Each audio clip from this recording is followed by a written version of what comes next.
লোক নিয়ে নৌকাতে উঠলাম, নৌকা ছাড়লো, কিছুদিন চললো, চলার পরে তারপরে যিনি নৌকা চালাচ্ছিলেন, যিনি নাবিক ছিলেন, পথ হেরে গেল, পথ ভুলে গেল। এমন জায়গায় গেলাম পথ খুঁজে পাওয়া যায় না। আরব থেকে আমরা রওনা দিয়েছি, আর খুঁজে পাই না। এমনি করে ঘুরতে ঘুরতে 1 মাস নদীর ভেতর চলে গেল, খাদ্য ফুরে গেল, আমরা ভয়ের মধ্যে পড়ে গেলাম, দিক আমরা ভুলে গিয়েছি। হঠাৎ করে একটা দ্বীপ পাইলাম, একটা চড়া পাইলাম, ওই দ্বীপে নৌকা আমাদের ভিড়ে দেওয়া হলো। তামিমদারি বললেন, আমি আমার সহচর নিয়া ওই দ্বীপে নামলাম। দ্বীপে নেমেই দেখি একটা পশু, একটা জানোয়ার, আর অবিকল পশু, লম্বা লম্বা তার লোম দেখলাম, আর তার চেহারা দেখে অবাক হলাম। কিন্তু অবিকল পশু, কিন্তু মানুষের মতো কথা বলেন। আমাদেরকে বললেন, আপনারা কোথায় থেকে এসেছেন, কোথায় যাবেন? তামিমদারি বললেন, আশ্চর্য হয়ে গেলাম, অবিকল মানুষের মতো কথা বলে। আমি তখন বললাম, আরব জাহান থেকে আমরা এসেছিলাম, 1 মাস এই নদীর ভিতরে থাকি, পথ ভুলে গিয়েছি, পথ আমরা খুঁজে পাই না, কোন দিকে চলে যাব। ঘুরতে ঘুরতে এই দ্বীপে নামলাম, নেমে তো আপনার সাথে সাক্ষাৎ হলো। কি অবাক কাণ্ড! আপনার চেহারা পশুর মতো, লোমগুলো বড় বড় দেখা যায়, কিন্তু অবিকল মানুষের মতো যে কথা বলেন। আপনার পরিচয় একটু দিলে ভালো হয়।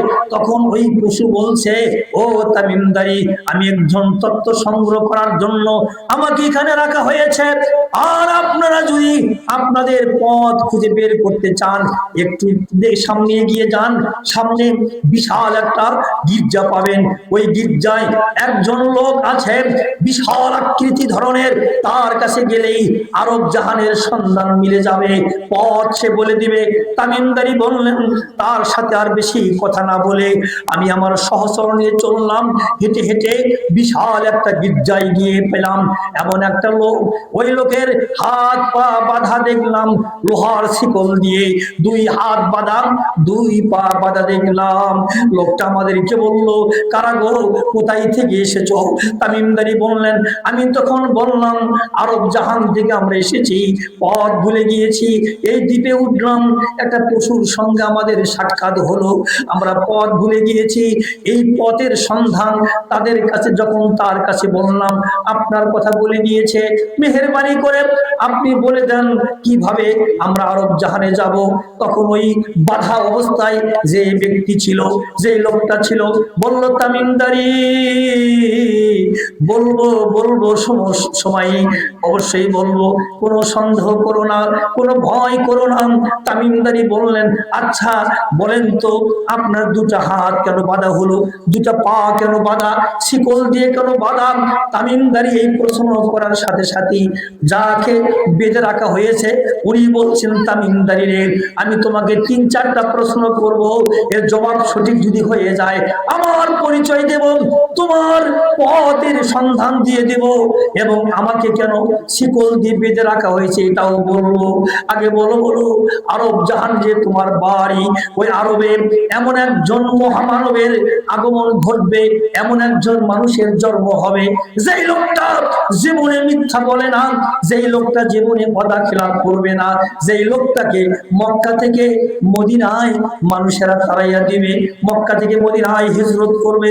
বলো বলো, ওই লোকটা কি মদিনায়, মক্কায় কি জন্মগ্রহণ করেছে, মদিনায় কি হিজরত করেছে? তামিমদারি বললেন, হ্যাঁ হ্যাঁ, তিনি তো হলেন নবী মুহাম্মদ রাসূলুল্লাহ। সবাই করেন সাল্লাল্লাহু আলাইহি ওয়াসাল্লাম। তামিমদারিকে বলল, আমি বলে দিলাম, তিনি হলেন নবী মুহাম্মদ রাসূলুল্লাহ সাল্লাল্লাহু আলাইহি ওয়াসাল্লাম। জন্ম হয়েছে, তার সাথে আমার সাক্ষাৎ হয়েছে। ও তামিমদারি বলো, আরো এমন একটা বাগান আছে, বাইসান নামে একটা গ্রাম আছে, ওই গ্রামে একটা বাগান আছে, খেজুরের বাগান আছে, ওই বাগানে এত ফলন হয়ে যায়, এত ফসল হয়, বলা যাবে না। হঠাৎ করে একদিন ওই ফলন বন্ধ হয়ে যাবে, ওই বাগানের আর ফল ধরবে না। বলো বলো, ওই বাগানে কি এখনো খেজুরের ফলন আছে? বলে, হ্যাঁ হ্যাঁ, এখনো তো ফলন আছে, এখনো তো বন্ধ হয় নাই। বলে, জোকার নামে একটা ঝর্ণা আছে, আছে যেখান থেকে পানি ঝরতেই থাকবে।